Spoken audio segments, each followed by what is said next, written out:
This is a graph of the value of Bitcoin since the beginning of the pandemic. Hidden within these peaks and valleys is a story. Like from the start of lockdown to where in exactly 1 year the value duodecoupled in price. By the way, do you know what duodecoupled means? Props if you do. I had to look it up in order to write that. It means a 12-fold increase in something. Like not doubled or quadrupled, but duodecoupled. Bitcoin is insane, but this video is not here to pump up Bitcoin, but instead examine it and put it into the context of the broader technological future. Because at the end of the day, Bitcoin is tech and a culturally important one. China is battling a new and rapidly spreading respiratory virus. Today, I am officially declaring a national emergency. The coronavirus outbreak is weighing on cryptocurrency. We can see Bitcoin tumbling over 10% this week. Major sell-off in Bitcoin. The market turned into crisis, creating panic. You heard it here first. Bitcoin is going to zero. Zero. Bitcoin is making a big comeback. Bitcoin, the new digital gold. Bitcoin, the hedge against financial calamity. Coronavirus outbreak, but it's boosting the fortunes of Bitcoin. Bitcoin is up about 35%. We're back into uncharted territory. Bitcoin has reached its highest value ever. That was last year. And since then, trillions have been lost, putting us into a crypto winter. The crypto queen is now on the FBI 10 most wanted list, and Uncle Sam is warming up his pen to write some bills. In this video, we're going to explain all that and look into the crypto space in the foreseeable future. What the crypto winter shows us is that regulation is needed within the crypto ecosystem. Now, that's a big claim to make because it contradicts the prime directive of the crypto revolution, that this tech is no less than a new democratizing power system because it's decentralized, and it can do so soundly and transparently. And while doing so, it will uplift and empower regular people. Not only that it can, but it is needed to operate outside these centralized institutions.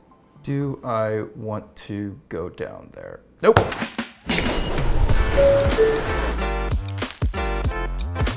The financial district has got to be top 3 weirdest neighborhoods in New York City. Oh, look at that poor tired dog. No, actually, where am I? There she is.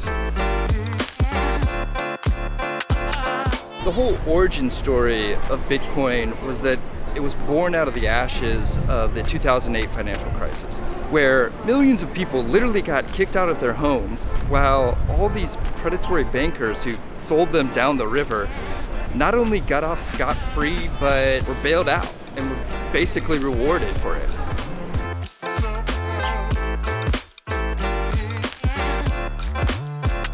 The claim was that Bitcoin was created to change that. It was a lever to pull back some of that power from those institutions. It was a revolution, baby.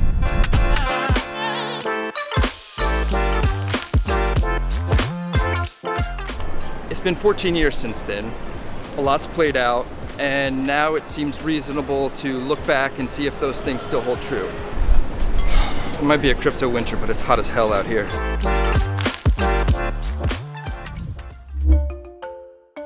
Here's that graph of the price of Bitcoin. At the beginning of the pandemic, the price was around 5K per coin. By November 7th, 2021, Bitcoin had reached its all-time high of $63,000. So what happened? A lot did. Some specific, some more trend-based. First, those trends. Inflation. There is an infinite amount of cash at the Federal Reserve. By April 2021, it had become crystal clear that inflation was rising fast. One of the many factors of inflation was the influx of COVID stimulus money. During this time, some $5 trillion was pumped into the US economy, and about 19 trillion more by other countries around the world. I think it's safe to say that some of that money was invested into Bitcoin. But by mid-2021, these COVID stimulus programs were expiring, and the liquid cash that had been flowing into Bitcoin was steadily slowing down. Those two trends were enough to get people worrying, and the specific things that happened next did not help. In May 2021, China banned the mining of crypto. On May 12th, after only 6 weeks, Tesla stops accepting Bitcoin as payments for its cars. On September 6th, the American Rescue Plan Act ends. On September 24th, China declares all financial transactions involving cryptocurrencies illegal. On January 20th of this year, the Bank of Russia calls to outlaw cryptocurrencies. February 24th, Russia invades Ukraine. Then, Russia was slammed with the largest sanction program in history. But what's one way to get around sanctions established on the legacy world financial system? Crypto! So naturally there were those who wanted to ban Russia from using crypto. That was never gonna work. We made our decentralized bed, and now we gotta sleep in it. All this added up started to make people very jittery. People started pulling out their investments one by one. And as the price started to head down, no one wanted to be the last one holding an empty bag. Panic started to set in, and really what we saw was a classic 1930s style run on the bank. There's something funny going on over there at the bank, George. That's got all the earmarks of being a run. So the cash was flooding out of the system. The dominoes started to fall, and that's when we saw this start to affect real people. On May 11th, the stablecoin Terra was depegged from the dollar, and it soon collapsed. This erased some $45 billion. Naturally, people started asking questions. In early June, the crypto bank Celsius blocked its 1.7 million users from withdrawing their funds due to extreme market conditions. Translation, they were short on cash and they needed it fast. What was eventually shown was that Celsius was heavily invested into Terra. So when Celsius called back its money, this was substantial enough that Terra was depegged from the dollar. Three Arrows Capital was a crypto hedge fund that had big investments into Terra. When Terra went under, Three Arrows couldn't repay its loan to Voyager, a crypto bank. On July 1st, Voyager suspended withdrawals, blocking its 500,000 customers from getting their money back. 5 days later, Voyager filed for bankruptcy. A week later, Celsius filed for bankruptcy. And at the time of writing this, the Three Arrows founders went on the lam. Where are they? Who knows? So that's how we got to the crypto winter. But its meaning is much, much more real. The implosion of all those companies erased tens of billions of dollars. But what we have to remember is that at the bottom of this implosion are buried regular people. I'm gonna just go right out and say it. I had all my life savings on these three platforms. These are the people that I want to focus on next. And a good place to start is the bankruptcy of Voyager. Something to highlight about Voyager, it's also a place to invest real dollars so that you can return a yield. Hey, free money. Not so much for the Voyager customers. It's difficult to track down these people who lost money in Voyager, but we can get a picture of what they're feeling by looking at the Voyager customers speak publicly on internet forums like Reddit. And what we read is kind of heartbreaking. Some of these people lost smaller sums of money. Others lost their entire life savings. But of these losses, there was one specific number that people mentioned most frequently: $250,000. Why this number? That's the amount that FDIC-insured banks will recoup customers if the bank goes under. For the Voyager customers that were able to, maxing their investment at $250K seemed like a safe bet, because even if Voyager failed, they'd get that money back, which is super enticing in the volatile crypto space. So it's worth advertising, and Voyager did just that, repeatedly stating that they were insured by the FDIC. You can see where this is going. They weren't. They were not insured by the FDIC. They just lied. And all those regular people that invested $250K and all the rest of the amounts just lost that money. What the actual and then I find out that the FDIC insurance is just a scheme. I lost 30,000. My friend just lost 15. My girlfriend lost 10.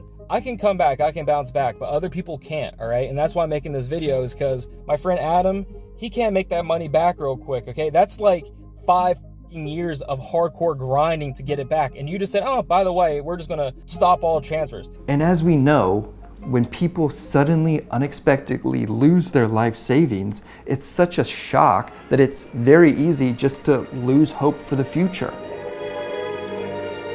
The highest spike in the rate of suicide in American history came right after the Wall Street crash of 1928. And now we see that exact same effect playing out with the Voyager customers. There are far too many stories of people contemplating ending it all.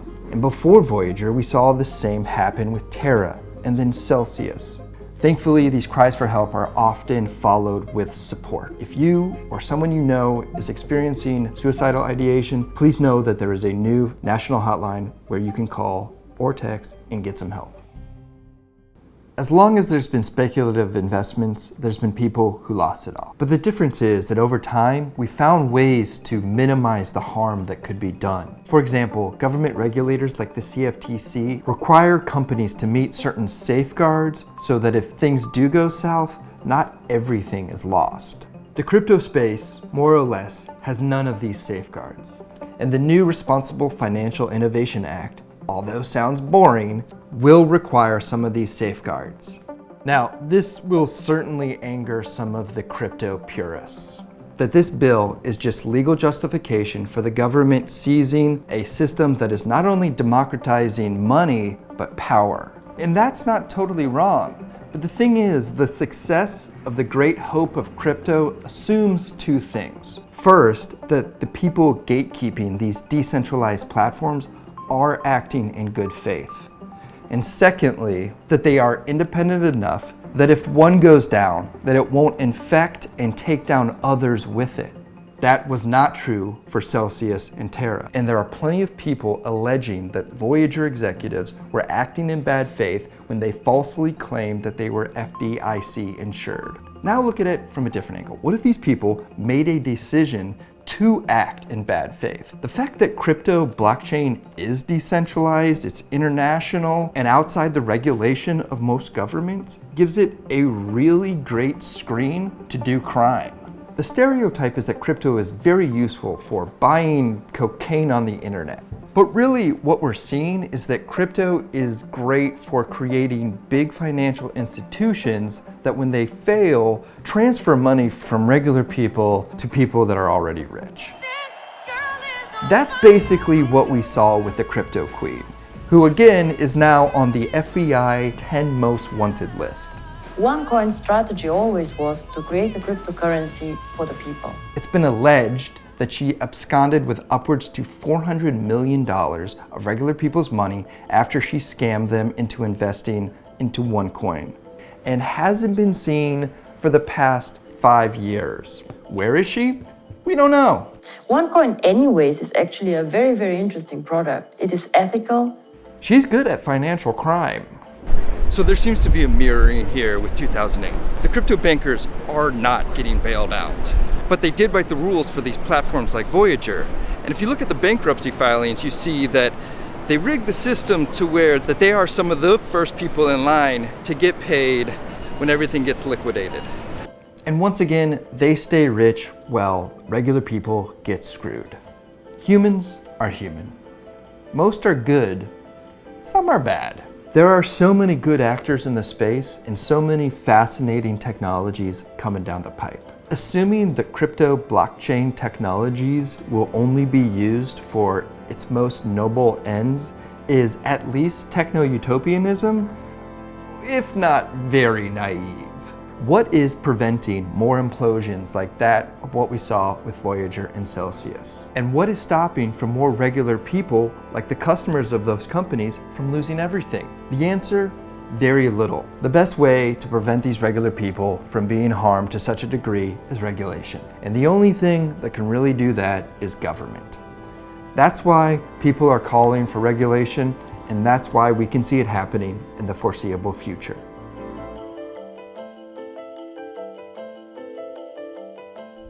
So what do you think? Should the government regulate crypto?